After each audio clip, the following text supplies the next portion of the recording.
ये बात ध्यान से समझ लीजिए। जैसे कोई बहुत बड़ा तांत्रिक है और वो भूतों को वश में करने वाला है और तुम्हारे ऊपर भूत लगा दे, तंत्र के द्वारा मारण मूठ या कोई शाप या किसी तरह का अमंगल, ध्यान दीजिए, ये इस धर्म की बड़ी महिमा है। यदि आप भगवद आश्रित हैं, नाम जप कर रहे हैं, तो ना माया का कपट चलेगा, ना किसी का तंत्र तुम्हारे ऊपर चलेगा, ना किसी का कोई मारण मंत्र चलेगा, ना कोई भूतावेश तुम पर आविष्टित कर सकता है, ना किसी भी तरह की कोई विष आदि की। यदि आप सच्चे हृदय से भगवान की शरण में हो तो तुम्हारे ऊपर विष का भी प्रभाव खवाया जाएगा, विष वो हो जाएगा स्वास्थ्यवर्धक अमृत। गरल सुधा, गोस्वामी जी कह रहे, रिपु करहि मिताई, गोपद सिंधु अनल शीतलाई। जो भगवान का आश्रित जन होता है उसको विष भी अमृत हो जाता है। अगर उससे दुश्मनी करेगा ना कोई और उसका बुरा चाहेगा, वो जितना कुप्रचार करेगा, निंदा करेगा, उतने उसका यश बढ़ेगा। अगर वो आग लगा देगा तो उसके शरीर में चंदन से भी बढ़कर शीतलता का काम आग करेगी। जो भगवद आश्रित है, श्री हरिराम व्यास जी ने भी प्यारी जू के चरणों के आश्रित जनों को पुष्ट करने के लिए बताया कि राधा प्यारी के चरणारविंद शीतल सुखदाई, कोटि चंद मंद करत नख बिदु जुन्हाई। श्री राधा प्यारी के चरणारविंद शीतल सुखदाई। शाप ताप रोग शोक दारुण दुखारी, लाल इष्ट दुष्ट दलन कुंज भवन चारी। हमारी गोरी भोरी प्रियाजू के गोरे चरणारविंद का जिसने आश्रय ले लिया है, शरणागति ले ली है और राधा राधा नाम जप करता है, तो किसी भी ऋषि का साप उस पर लागू नहीं होगा। हरिराम व्यास जी कह रहे ये विशाखा सखी के अवतार है, कह रहे शाप कोई लागू नहीं होगा उसके ऊपर। ताप दैविक भौतिक ताप उसका स्पर्श नहीं कर सकता। कोई भी पाप उसे अपने अधीन नहीं कर सकता। किसी का भी तंत्र मंत्र उसके ऊपर लागू नहीं हो सकता, क्योंकि ये चरणारविंद लालजू के भी इष्ट है और ये चरणारविंद दुष्टों की दुष्टता का दलन करने वाले और हृदय में प्रेम प्रकाशित करने वाले हैं। कोई भी भयानक से भयानक रोग तुम्हारे शरीर पर हो सकता है, पर वो तुम्हें अधीन नहीं कर पाएगा। शाप ताप रोग शोक, बड़ी से बड़ी हानि होने पर भी तुम्हें शोक स्पर्श नहीं करेगा, प्यारी जू के चरणों का जिसने आश्रय ले लिया है। ये ऐसा परम धर्म है कि इसके आश्रित को कोई भी तंत्र मंत्र मूठ मारण भूत प्रेत पिशाच पिशाचनी कोई भी नहीं स्पर्श नहीं कर सकता। ध्यान रखना। हां, अपना कल्याण कराने के लिए सामने आ सकता है, क्योंकि नाम जापक ही सबके कल्याण का सामर्थ्य भाव रख सकता। जो निरंतर नाम जप करता है उसमें सब सामर्थ्य आ जाती है। एक बार भाई जी से हनुमान प्रसाद पोद्दार जी समुद्र के किनारे बैठे नाम जप कर रहे थे, तो देखा एक सफेद पोशाक पहने हुए पाग बांधे हुए पारसी वेशभूषा में सामने खड़े हैं। भाई जी ने सदाचार के कारण कहा, बाबूजी क्यों खड़े हो, बैठ जाइए। तो उनका आप बोले तो मेरे में सामर्थ्य है आपसे बात करने की, डरना नहीं आप। भाई जी ने कहा मैं क्यों डरूंगा, आप कोई भयावा थोड़ी लग रहे हैं। बोले लग नहीं रहा, लेकिन भयावा हूं, मैं प्रेत हूं। भाई जी तो कोई बात नहीं। जो भगवत भजन में ये सब कई जगह ऐसा घटना में, गंगा किनारे जैसे श्मशान है, ऐसा नहीं कि प्रेत योनि नहीं होती, होती है, पर वो प्रभाव नहीं दिखा सकती। ऐसे प्रत्यक्ष देखा है। भाई जी ने कहा कि तो आप हमारे पास क्यों आए हो? बोले अपना उद्धार कराने के लिए। मुझे गीता कंठस्थ है, बहुत से शास्त्र कंठस्थ हैं, पर कुछ ऐसी मेरे से गलतियां हो गई जिनके परिणाम रूप मुझे प्रेत योनि प्राप्त हुई है। फिर मुझे आंतरिक संकेत हुआ है कि आप हमारा कल्याण कर सकते हो। भाई जी ने कहा तो बड़े आश्चर्य की बात है कि आपको गीता कंठस्थ है और फिर आप प्रेत योनि में। गीता के एक श्लोक बोल दे तो प्रेत तो मुक्त हो जाता है। बोले मुझे से कुछ ऐसे भयानक अपराध हो गए, जैसे गुरुद्रोह है, वैष्णव अपराध, ये बड़े भयानक अपराध होते हैं। जब किसी का पतन होना होता है तो माया यही खेल खिलवाती है, क्योंकि और सब पाप हैं वो दरस परस अगनाश, गुरुजनों के संतों के दर्शनों से ही नष्ट हो जाते हैं। लेकिन संत द्रोह, नाम जापक, वैष्णव द्रोह, गुरु अवज्ञा, गुरुद्रोह, ये भयानक अपराध होते हैं, इनसे दुर्गति हो जाती है। तो अपना कल्याण करने के लिए कोई ऐसा भले नहीं तो किसी भी भक्त के सामने, भगवद आश्रित नाम जापक के सामने किसी का चेटक नहीं चलता है। जिसने भगवान नाम को और भगवद आश्रय को स्वीकार कर लिया, उसे कभी कहीं भी कोई डिगा नहीं, और उसके सामने छल कपट नहीं चल पाएगा। एक श्री मथुरादास जी नाम के महापुरुष हुए हैं, तो बस कहे तिजारे मांझ भक्ति रस रास करिए एक बात ताको प्रगट सुनाइए। आयो बेशधारी को करे सालिग्राम सेवा, डोलत सिंहासन पे आन भीर छाइए। स्वामी के जो शिष्य भयो तिनहु के भाव देखी, वाही को प्रभाव आए कहो ही भाई। नेक आप चलो उरीति को बिलो किए जू, बड़े सर्वज्ञ कही दुखे नहीं जाए। मथुरा दास जी तिजारी ग्राम में निवास करते थे। वैसे संतों का जो ग्राम में निवास होता है वो जगत मंगल की भावना से होता है। किसी भी गांव में जहां जो संत वास्तविक भगवत प्रेमी रहते हैं, वहां से भिक्षा लेकर उनको निष्पाप करते हैं, शिक्षा देकर के भगवत प्राप्ति कराते हैं, क्योंकि उनके श्रीमुख से नाम कीर्तन भगवत चर्चा होती ही रहती है। नंद नंदन की अनन्य उपासना करते थे। ये राजस्थान में ग्राम है तिजारे में, वहां वो रहते थे। जो भी समीप आता वो कुछ ही दिनों में ऐसा भक्ति रंग में रंग जाता, कुछ प्रभु के नाम में प्रीति हो जाती, समस्त असद आचरण छोड़ देता। बहुत से शिष्य हो गए, बहुत से अनुयायी हो गए, पर जो वास्तविक भजन नहीं करते हैं, भेष धारण करके संत का ठग वृत्ति रखते हैं, उनका अलग प्रभाव होता है। वो ज्यादा दिन चलता नहीं है। हम कहते हैं नाम घोष से क्या नहीं हो जाएगा, नाटक करने की क्या जरूरत है। अरे हम प्रभु के बहुत बड़े प्रिय दास हैं, तो जो कुछ चाहिए प्रभु अपने आप देंगे। काहे किसी के आगे नाटक करे, छल फैला। किसके आगे? जो बेचारे हैं, ये सब मारे हुए हैं कर्मों के, भोग वासना से जल रहे हैं, और तुम भगवत पार्षद हो करके बात बनी नहीं। तो एक उसी नगर में उनका प्रभाव सुनकर भेषधारी जो बहुत बड़े तांत्रिक थे, मारण आदि का प्रयोग करने में बड़े सफल थे, पर भेष साधु का रखे हुए थे, अपना प्रभाव दिखाने के लिए वहां उस गांव में पहुंचे। पहचानना बड़ा कठिन होता है।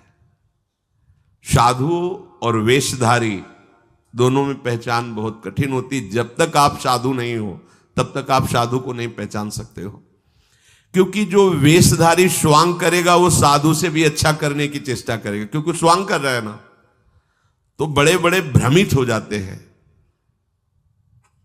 दर्शन भक्त अनूप सेवक जी ने लिखा है, पर रूप न शोभित प्रीति बिनु, और प्रभाव उनका ऐसा भरम भटकत भूप, बड़े बड़े राजा भ्रमित होकर उनके शिष्य बन जाते हैं।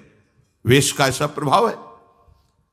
इसीलिए भगवत रसिक जी ने एक पद में लिखा है, भेषधारी हरि के उर शालें। जो वेश केवल बनाया है रुपया पैसा के लिए, भोगों के लिए, हमें तो लगता है नहीं बनाना चाहिए, और काम कर लेना चाहिए, क्योंकि इसमें शुद्ध संतों को गालियां पड़ती हैं, शुद्ध भगवत मार्ग के पथिकों का अपराध बनता है, जिससे तुम कुल परंपरागत नष्ट हो जाओगे। जो वेश धारण करके संतों को गालियां दिलाते, कुल परंपरागत नष्ट हो जाएंगे। क्योंकि जैसे आपकी श्रद्धा है किसी संत वेश पर और आपकी श्रद्धा टूटी, गलत आचरण हुआ, तो आप ही कहोगे सब ऐसे संत होते हैं, ऐसी गालियां दोगे, ऐसा अपराध करोगे, उसका मूल कारण वो बना वेशधारी, इसलिए उसका सर्वनाश होगा। तुम्हारा तो पतन हो ही गया, उसका सर्वनाश हो जाएगा। भगवत ऋषि जी ने जहां भगवत महिमा, संतों की महिमा लिखी है, वहां एक दो पद ये भी लिखे हैं कि वेशधारी हरि के उर शाले, वेश जो केवल कपट वेश बनाए हैं वो भगवान के हृदय में बड़ा दुख पैदा करते हैं, क्योंकि दासत्व तो भगवान का ही लिए है ना। बोले ये लोग दंभी लोभी कपटी नट से शिष्णोदर को पाले। शिष्ण कहते हैं जनेन्द्री को, उदर कहते हैं रसेंद्री को। उदर का संबंध रसेंद्री से, मतलब रसेंद्री के स्वाद से पेट भरते हैं और जनेन्द्री भोग के लिए लालायित रहते हैं, पर ये भेष धरे होते हैं भगवान के दासत्व का, साधुता का। बोले गुरु बने घर घर में डोले, नाम धनी का बेचे, परमारथ सपने नहीं जाने, पैसा नहीं को खींचे। कंठी जेबे में रहती है, घर घर में जाकर के कंठी बांधना, रुपए लेना, फसाओ फसाना, परमार्थ खुद नहीं पता, स्वप्न में नहीं जानते कि परमार्थ किसे कहते हैं, परमार्थ का ककारा नहीं आता, और लाखों कंठिया बांध के अगर एक एक देगा तो 1 लाख तो हो ही गए ना, बढ़िया है। हमने तो आज तक ऐसे साधु कभी एक नहीं देखे जो साधु रहे हैं, वैसे खुद और दे ऐसे देखा है, ऐसे करते नहीं। पैसे देने वाले का आदर कभी साधु के यहां नहीं होता, अगर आदर हो रहा है तो साधुता में कच्चाई है।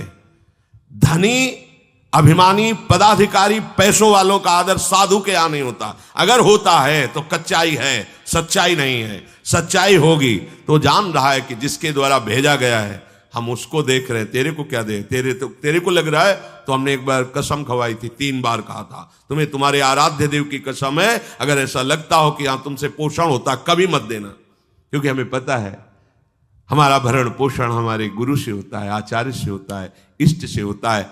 जिसने सृष्टि बनाई वो तुमसे सहयोग नहीं ले आए, अकेले बना लिए, तो हमारा भरण पोषण करने के लिए तुम्हारे जैसे को निमित्त बनाने की जरूरत नहीं है, वो तो तुम्हारे सौभाग्य उदय करने इसलिए निमित्त बना दिया। नहीं वो ऐसे भी जो स्वर्ण का पहाड़ है 4 लाख योजन का, कितने सुनार लगे उसको बनाने में है? अरे वो एक क्षण में सब कर तुम अन्यथा कर तुम। इसके लिए खोए रतन फिरत जे घर घर, कौन काज ऐसे जिए, हरिवंश चंद्र महाराज कह रहे। इसके लिए भटकना पड़े कि कोई मुझे धन दे दे, कोई मेरा चेला बन जाए तो मुझे भोग सामग्री समर्पित करे, तो इसका मतलब अभी परमार्थ का पता नहीं है। और कबहू को वक्ता होए बनी बैठे, कथा भागवत गावे, अर्थ अनर कछु ले भाषे, पैसल ही को धावे। श्लोक क्या कह रहा है, उसका भावार्थ क्या है, उसका रहस्यार्थ क्या है, अनुभव कुछ नहीं है। बस कबहू कवे हरि मंदिर में सेवाएं करे निरंतर बासा, भाव भगत को भेद न जाने, पैसन ही की आशा। नाचे गावे चित्र बनावे, कहे काव्य चटकीली, साच बिना हरि हाथ ना आवे, रहनी है सब ढीली। बिन विवेक वैराग भक्ति बिन सत्य नये को मानो, भगवत विमुख कपट चतुराई सो पाखंड ही जानो। वेशधारी हरि के उसको सहन नहीं हुआ। मथुरा दास जी की भक्ति का प्रभाव, हजारों लोग अनुयायी, हजारों लोग शिष्य बन गए। तो अब वो तांत्रिक था, तंत्र मंत्र का उसे बहुत ज्ञान था। श्री मथुरा दास जी जिस नगर में रहते थे वहां वो जाकर अपना नाटक शुरू किया। उसने सब जगह प्रचार प्रसार किया। मैं गंडकी नदी में 12 वर्ष तक खड़े होकर के तपस्या करके आया हूं, केवल दूध का आहार करता था। उसके प्रभाव से शालिग्राम भगवान हमारे बस में हो गए। और आप सबको मैं दिखा सकता हूं कि शालिग्राम मेरे वश में है, देख लीजिए। सिंहासन लाता, बाहर रखता, हजारों की भीड़, ऐसे ऐसे करता तो वो ऐसे शालिग्राम उठते और नाचते हुए ऐसे ऐसे ऐसे फिर रख जाते, फिर ऐसे ऐसे ऐसे ऐसे। अब तो सबको आश्चर्य हो रहा, जैसे चुटकी बजा रहा है वैसे शालिग्राम की बटिया ऐसे ऐसे ऐसे।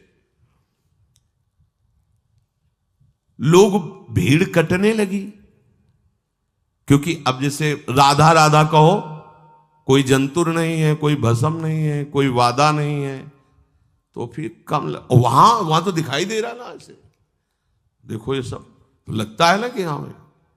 अब हमसे पूछो कि हमारे मन में क्या चल रहा है, हमें नहीं पता है। हमें ये देखना है कि हमारे प्रियाजू के मन में क्या चल रहा है। मन मन की रुचि जानिने, मुझे अपनी लाडली की मन की जान के उनकी परिचर्या में रहना है कि तुम्हारे मन की जान के तुम्हारी परिचर्या में रहना है। हाँ, तुम यदि मन से ऊपर उठना चाहते तो हमारी बात मान लो, मन को अधीन करके, और मन के अधीश्वर भगवान में तुम्हारा प्रेम हो जाए, तुम्हारा जीवन कृतार्थ हो जाए। अब वहां नाम नंद नंदन का भजन पद्धति, तो जो कमजोर लोग थे उन्होंने कहा कि आज तक कोई चमत्कार तो दिखाया नहीं मथुरा दास जी ने। देखो ये हैं संत, 12 वर्ष से दूध पी के गंडकी नदी 12 मिनट भी नहीं खड़ा होगा कभी। अब भेंट जो जितनी चढ़ाएगा उतने उसके दुख नष्ट होंगे। अरे भैया वहां तो रुपया सब समेटता, फिर दूसरे मोहल्ले में पूरे गांव में अब तो जय जयकार, शालिग्राम भगवान को नचा। कोई सेवा की सामग्री लेने गए थे मथुरा दास जी की श्रीअंग सेवा में जो रहते थे संत जन, उन्होंने देखा, वो आए, बोले महाराज एक बड़ा चमत्कारी महात्मा आया, वो कह रहा 12 वर्ष से हम दूध पीकर गंडकी नदी में वो ऐसे ऐसे करता है तो साल। तो बोले भैया भक्त तो हो ही नहीं सकता, भक्त भला भगवान को अपना प्रदर्शन क्यों बनाएगा और उसके बदले में भेंट लेकर के, ये तो नाटक है भैया। वो देखे भी नहीं थे, बोले ये तो नाटक है, कोई संत ऐसा नहीं कर सकता, कोई भक्त ऐसा, कोई संप्रदायाचार्य से दीक्षित वैष्णव मार्ग में चलने वाला, ये तो अपराध है। तो उनका महाराज जी तो हजारों लोग वहां प्रभावित हो, अच्छा है भगवान उस रूप में। बोले नहीं महाराज, फिर सत्य मार्ग के प्रकाशित करने के लिए आप यहां विराजमान, अगर उसका कपट पाखंड चला तो हजारों लोग धोखे में हो जाएंगे, चलो आप एक बार उसके सामने। तो उनका कि यदि हम उसके सामने गए तो उसका सब ये दुकान बंद हो जाएगा। बोले महाराज जी आप जरूर चलो, क्योंकि आपके चलने से यदि लोगों की श्रद्धा भगवान में वास्तविक लगे तो आप भी तो यही चाहने के लिए यहां गांव में वास कर रहे हो। उनको बड़ा दुख हुआ कि एक तो उसको दुख होगा, उसका नाटक बंद होगा, दूसरा कि वो जान क्यों नहीं रहा है जिन भगवान को तुम नचा रहे हो, अगर वास्तविक उनके तुम सेवक बन जाओ तो तुम्हें सब कुछ प्राप्त हो जाएगा। शालिग्राम भगवान श्री हरि ही है, कोई और नहीं है। पर बहुत जब उन्होंने कहा तो कहा चलो अच्छा, तो पाए परि गए लेके जाए ढिग ठाढ़े भये, चाहत फिरायो पे न फिरे सोच पर्यो है, जान गयो आप कछु याही को प्रताप ये पे, मारो करी जाप यो विचार मन धर्यो है, मुठी ले चलाई भक्ति तेज आगे आई नाही, वाही लपटाई भयो ऐसो मानो मर्यो है, हुए करी दयाल जा जीवायो समझायो, प्रीति पंथ दर्शायो ही भायो शिष्य कर्यो है। सभी शिष्यों ने चरण पकड़ करके मथुरा दास जी को मनाया कि आप वहां चले। तो आप गए सादे वस्त्र, एकदम सहज स्वरूप साधु का, जाके भीड़ भी इनके साथ है कि भाई मथुरा, उनका भी प्रभाव था तो बहुत सी भीड़ साथ गई। जाकर के गांव वालों ने कहा कि भैया वो आप जो स्वामी जी दिखाते थे शालिग्राम भगवान का चमत्कार वो दिखाइए, हमारे गुरुजी आए हुए हैं। ये तो उसने जाना था कि महिमावान है तभी तो वो आया था, पर उसको ये पता नहीं था कि हमारा प्रोग्राम इनके सामने नहीं चल पाएगा, क्योंकि भगवान नाम जापक के आगे कोई तंत्र मंत्र, कोई श्राप पाप ताप ये सब नहीं, वास्तविक जो भगवत मार्ग में है। अब उसने निकाला सिंहासन और पूरा सब शालिग्राम जी को तो केवल चुटकी ही बज रही थी, शालिग्राम भगवान वहीं बैठे थे। हर प्रयास कर लिया, कोई चमत्कार नहीं। लोगों ने कहा कि दिखाओ ना, अब ये हमारे गुरुजी हैं, गांव में रहते हैं। अब भक्त की निष्ठा के सामने भगवान को भी छोटा बनना पड़ता है। इतने महान भगवान भक्त बलि जी के सामने बामन बन के भीख मांगने के लिए गए। भक्ति निष्ठा जीत सकते थे, आज्ञा दे सकते थे, ना आज्ञा दी और ना विजय प्राप्त की। भिक्षा में मांग करके दिया माता अदिति को कि आपकी चाह है कि राज्य पद देवराज को मिले, तो आपकी आराधना से मैं जाऊंगा, पर वो मेरा भक्त है, ना युद्ध करूंगा ना आज्ञा दूंगा, पर मांग के लाऊंगा। भगवान भिक्षुक बन के गए। भक्त के आगे नौटंकी नाटक कहां चल सकता है? अरे जुगनू तब तक चमकती रहे जब तक सूर्य प्रकट नहीं होता। सूर्य प्रकट हुआ तो लाखों जुगनुओं का कोई मतलब नहीं रह जाता। नौटंकी नाटक, ये साधुता का भेष धर के कितने दिन चलेगा? जिस दिन पोल खुलेगी ना, उस दिन सब नष्ट हो जाएगा, सब नष्ट हो जाएगा। लोग परलोक तो पहले ही नष्ट हो चुका था। पाखंड न करे। हम कह रहे तुम्हें धन चाहिए, तुम्हें सम्मान चाहिए, राम राम भजो, कृष्ण कृष्ण भजो, हरि हरि भजो, विश्व नमन करेगा, ईमानदारी से भजो। हमने ऐसे संत भगवान देखे, ककारा नहीं पड़े, कुछ नहीं जानते, बस एक ओम, दुई ओम, तीन ओम, चार ओम ऐसे जपते, और लोग न्यौछावर थे, सीधे सरल ओम ओम, राम राम, कृष्ण कृष्ण, साफ सिद्ध। कबीरदास जी जैसे वहां पर राम राम राम राम। श्री स्वामी सत्संगानंद जी महाराज बक्सर, बस इतने। जब कोई बेटा राम राम, ऐसे लगते थे कि मतलब इनको पी जाएं, अपने हृदय में रख ले। इतने दुलारे वयोवृद्ध थे, ऐसा सुंदर रूप, ऐसी कोमलता, ऐसा आकर्षण, बस राम राम राम राम। अरे प्रभु के नाम में क्या नाटक करने की जरूरत क्या है? पाखंड कर। प्रभु महालक्ष्मी पति हो, तुम्हें लक्ष्मी ही चाहिए तो वो सब दे देंगे। काहे को नाटक करे? काहे को किसी को भ्रम में डाले? तुम भ्रम में हो, दूसरे, अरे भैया तुम राम राम जपो, कृष्ण कृष्ण जपो, तुम्हारा मंगल इसी, बस इसी में मंगल होगा, दूसरा मंगल कर ही नहीं सकता। अब उनके प्रभाव से उनका कुछ नहीं हुआ। अब तो लोग कहने लगे दिखाओ ना, इसका मतलब तुम नाटक कर रहे थे। अब सबके सामने उसका मान नष्ट हुआ, उसका सब तंत्र बेकार हो गया। कुछ लोगों ने कहा पकड़ो और मारो इसको, पीटो, बहुत नाटक करके रुपया कमा लिया, सब छीन लो, धन छीन लो। किसी ने कहा मार पीट के इसे न्यायाधीश के, पुलिस डिपार्टमेंट को दो। ये मथुरा दास जी ने सबसे कहा देखो अगर हमको लाए हो तो हमारी बात मानो, इनको किसी भी तरह का कष्ट मत दो, कोई भी बंधन नहीं। और उनसे कहा भैया आप जिसका नाटक कर रहे हो ना, अगर सत्यता से इसे मान लो तो जिन लोगों ने रुपए चढ़ाए ये बहुत थोड़े हैं, वो तुम्हें निहाल कर देगा। सत्यता से भजन करो, ये काहे को नाटक करते हो? इतना कह के वो चले गए। पर उसको समझ में नहीं आया। उसने कहा अच्छा तुम अपनी दिखा दी, अब मेरी देखना। सबके बीच में कहा तुमने अपनी दिखा दी, अब मेरी। मूर्ख को समझ में नहीं आता। उसने कहा ठीक है तुमने दिखा दिया, अब कल सुबह तक तुम देखना कि मैं तुम्हारा क्या करता हूं। क्योंकि उसे मारण का प्रयोग आता था। अब ये क्रोध उत्पन्न हो जाए तो राक्षस बना देता है, और क्रोध उत्पन्न होता है कामना से, और उसकी कामना सब नष्ट हो गई ना, सब किया कराया सब माटी हो गया, क्योंकि लाखों लोग प्रभावित हो रहे थे। अब वो क्रोध के वशीभूत होकर तामसी जप करने लगा। तामसी जप होता है विनाशकारी। अपवित्र सिद्धियां उसके पास थी। पवित्र सिद्धियां भी होती हैं जो दूसरों का मंगल करती हैं, अपवित्र सिद्धियां होती हैं जो दूसरों का नाश करती हैं। उसने मारण विद्या का अनुष्ठान किया, जिसे देहाती भाषा में मूठ कहते हैं। आज मैं इस अभिचार से उस महात्मा का सर्वनाश कर दूंगा। भूल भूल भारी भूल। जो साधु की मीच तक है वो उसी मीच से मरता है। ये तो समझ में ही नहीं आया। सरस्वती जी को देवता और ब्रह्मा जी सब प्रार्थना कर रहे हैं कि अयोध्या वासियों की बुद्धि तो बदल दी, वापस गए। भरत जी आ रहे हैं, इनकी बुद्धि बदल दो, नहीं भरत जो कहेंगे वही राम करेंगे। तो दिमाग पलट गया है भरत की बुद्धि।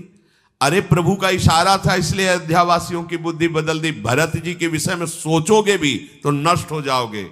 महाप्रेमी भरत के विषय में सोचना ही तुम्हारे लिए अमंगल हो जाएगा। और हम क्या, करोड़ों सरस्वती भी हो तो भरत की भाव भरी भक्ति में बाधा नहीं पहुंचा सकती। अब उसने प्रारंभ किया बैठ करके आसन में मूठ का, एक खप्पर जैसी आकृति प्रकट होती है और उसमें जाजुल्यमान तेज होता है। और वो जहां जाएगा तो जिसके पास जाना है वहीं शुरू हो जाएगा उसका खून पोकना, नीचे से शौच द्वार से मुंह से खून की उल्टी आना, उसके पहुंचते पहुंचते, और जहां पहुंची तो वो नष्ट हो जाएगा, मर जाएगा और वापस चली जाएगी। वहां जाके प्रमाण देगी कि हम काम कर रही हैं। वहां भक्तों ने देखा कि एक खप्पर में आग जलती हुई राउंड राउंड ऐसे गोला होता, तो जाके कहा मथुरा दास जी ये उसकी चलाई हुई मूठ है, तुम कुछ परेशान मत हो, यहां कुटिया की डेहरी में भी प्रवेश नहीं करेगी। अब वो आकर के मारण बस वहां घूम रहा है। मथुरा दास जी निकल के आए, हाथ जोड़ा, क्योंकि सब मंत्र सब सिद्धियां भगवान की, तो ना चाहे पवित्र हो या अपवित्र हो, तो उनका तुम सर्वज्ञ भगवान की ही शक्ति से संपन्न हो। तुम जानती हो कि हमारा कोई अपराध है क्या? अगर अपराध है तो हम बाहर निकल के आते हैं, आप हमें नष्ट कर दो। यदि अपराध नहीं है तो जिसके द्वारा किया गया उसको दंड दो। तुरंत मूठ वापस हुई, कोई मंत्र मंत्र नहीं पड़ा, तुरंत वो मारण वापस हुआ। उधर शुरू हो गया उसका खून, नीचे से ऊपर से, जैसा इनके जैसे काशी नरेश को जब पौंड्रक राजा के साथ भगवान ने उद्धार किया तो उसके लड़के का नाम था सुदक्षिण। वो पंडितों से विला बोला ऐसा मारण प्रयोग कर सकते हो कि द्वारिका को मैं द्वारिकाधीश नष्ट कर दे। मंत्र में ताकत होती पर उनको ये पता नहीं था जिससे मंत्र प्रकट हुए भला उन पर कैसे प्रभाव चले। उन्होंने कहा हाँ, तो उनका भारी दक्षिणा देंगे। तो काशी में अनुष्ठान शुरू हो गया और प्रकट हुई कृत्या। ऐसा नहीं, मंत्रों में ताकत होती है। पर भगवान शिव ने प्रकट होकर कहा था कि जो ब्राह्मण भक्त नहीं है, जो ऋषि भक्त नहीं, उसी पर ये मारण का प्रयोग काम करेगा, अन्यथा नहीं। तो भगवान का नाम ही नमो ब्रह्मण्य देवाय गो ब्राह्मण हिताय च। अब मारण कृत्यारूप रखकर द्वारिका को जलाने के लिए गई। द्वारिकावासी भागे, भगवान से कहा, भगवान ने सुदर्शन जी को आज्ञा किया करो हिसाब।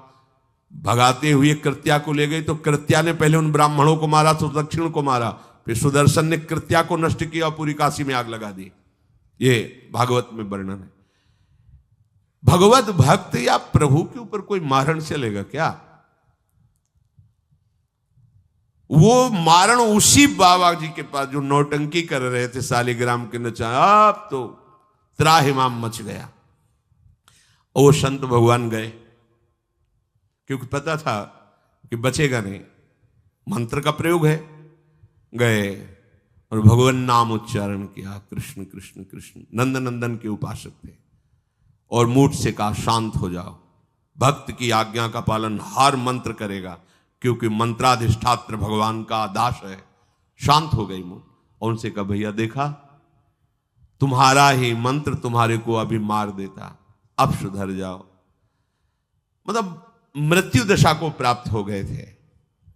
संतों के हृदय में बदला लेने की कहीं कोई वृत्ति नहीं होती। संत कभी नाराज होते हैं तो उसमें मूल देख लेना आप विचार करके। आप जब अपना अमंगल करना अपना, तब वो आपसे नाराज होंगे। अगर आप उनका कोई कष्ट, वो नाराज नहीं होंगे, वो सह जाएंगे और आपका मंगल मनाएंगे। जब आप अमंगल अपना कर, तब वो डांटते हैं। अगर आप वो ये देख लें कि आप प्रहार कर रहे हो तो फिर वो नहीं, फिर तो तुम्हारा मंगल मनाएंगे, आप उनको मारो, कभी डांटेंगे नहीं। बड़ा कोमल चित्त संतों का होता है। संतों के हृदय को केवल संत ही जान सकते हैं। अगर एक संत भगवान जा रहे थे गंगा के किनारे, तो किसी के कपड़ा फैले थे, धोबी ने दो को फैलाया था, वो तो अपने मस्ती में थे, पैर पड़ा तो वही डंडा लेके दौड़ा जो जिससे कपड़ा छाटता था।